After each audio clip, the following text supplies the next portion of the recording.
Hi, my name's Lee. I'm from MGI. I have here with me today the MGI Zip X5.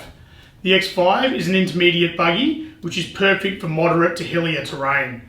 It's also lighter than the all-terrain and the Navigator. I'll take you through the key features starting with the front wheel.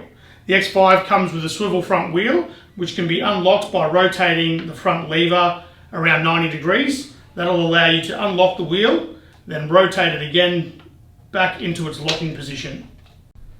Moving on from the front wheel, we'll focus on the centre of the chassis. You'll notice that there is a lever that can be released. This will allow you to fit a range of accessories such as a seat, a sand bucket loop or sand bottle.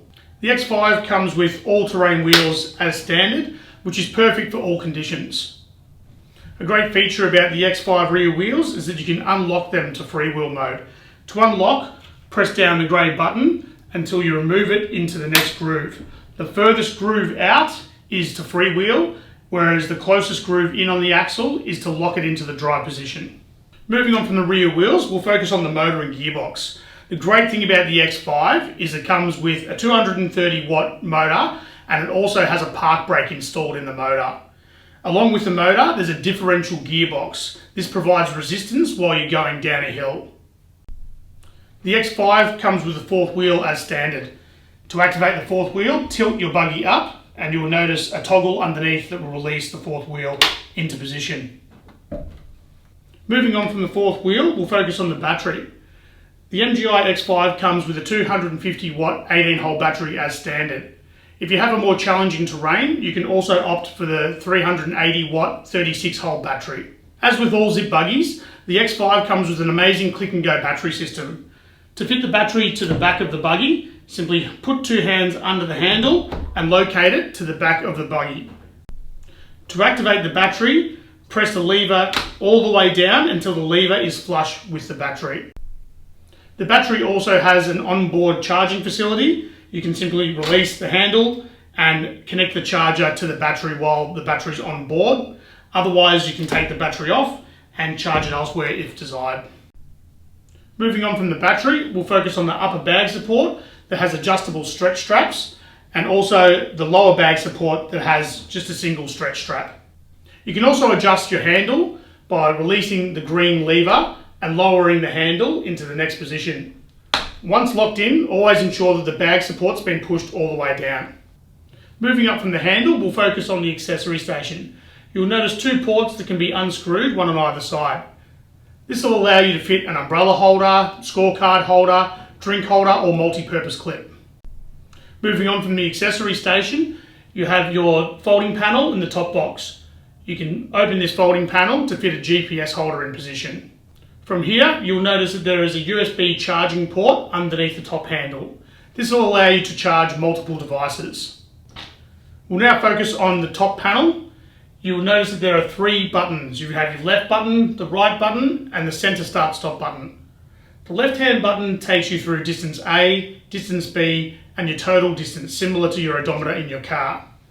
The right-hand button takes you through yards, meters, kilometers, and miles. To activate your park brake, when stationary, simply turn your speed controller anti-clockwise past the number 1.